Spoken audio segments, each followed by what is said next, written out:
Insta పెళ్లి చూపులు అప్పటి నుంచే సెలబ్రేషన్ స్టార్ట్. ట్రెండింగ్ లో పెళ్లి చూపుల వీడియోలు.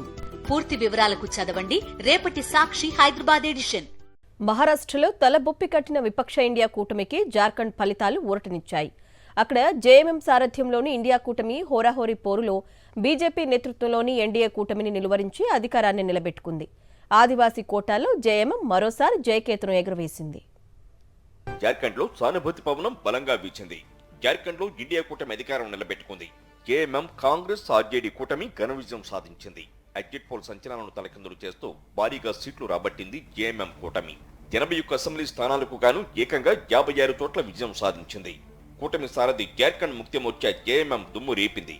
43 స్థానాల్లో బరిలోకి దిగిన సీఎం హేమంత్ సోరెన్ పార్టీ ఏకంగా 34 సీట్లలో విజయకేతనం ఎగురవేయడం విశేషం.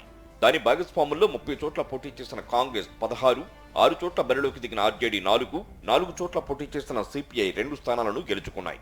ఎన్డీఏ కూటమి కేవలం 23 సీట్లకే పరిమితమైంది. బీజేపీ 21 చోట్ల గెలుపొందింది. ప్రభుత్వ వ్యతిరేకత, మోదీ చరిష్మాతో జార్ఖండ్ దక్కించుకోవాలని వ్యూహాలు అమలు చేసింది బీజేపీ. గిరిజన మహిళ ద్రౌపది ముర్మును రాష్ట్రపతిని చేయడం ట్రైబల్ స్టేట్లో తమకు కలిసి వస్తుందని ఆశించింది. కానీ ఫలితాల్లో ఇవేమీ కనిపించలేదు. చంపాయి సోరెన్, సీతా సోరెన్ను బీజేపీలో చేర్చుకోవడంతో పాటు హేమంత్ సోరెన్ అవినీతి ప్రభుత్వమని, బంగ్లాదేశ్ చొరబాటుదారులకు మద్దతు ఇస్తోందంటూ చేసిన ప్రచారాలు ప్రభావం చూపించలేదు. అందుకే గత ఎన్నికలతో పోలిస్తే బీజేపీకి సీట్లు తగ్గాయి. అసెంబ్లీ ఎన్నికలకు ఏడాది ముందు అవినీతి కేసులో హేమంత్ సోరెన్ అరెస్ట్ జేఎంఎం పట్ల ప్రజల్లో సానుభూతిని పెంచింది.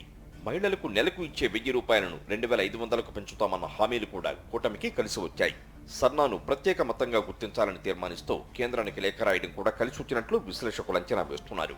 కూటమి విజయంలో హేమంత్ సోరెన్ భార్య కల్పన సోరెన్ పాత్ర కూడా కీలకంగానే చూడాలి. జైలుకు వెళ్లిన సమయంలో తిరిగి వచ్చాక ప్రచారాల్లో హేమంత్ కు మద్దతుగా నిలిచి జేఎంఎం విజయంలో ముఖ్య భూమిక పోషించారు కల్పన. గాండే నుంచి ఘన విజయం సాధించిన ఆమె భర్త హేమంత్ మంత్రివర్గంలో చేరే అవకాశం లేకపోలేదు.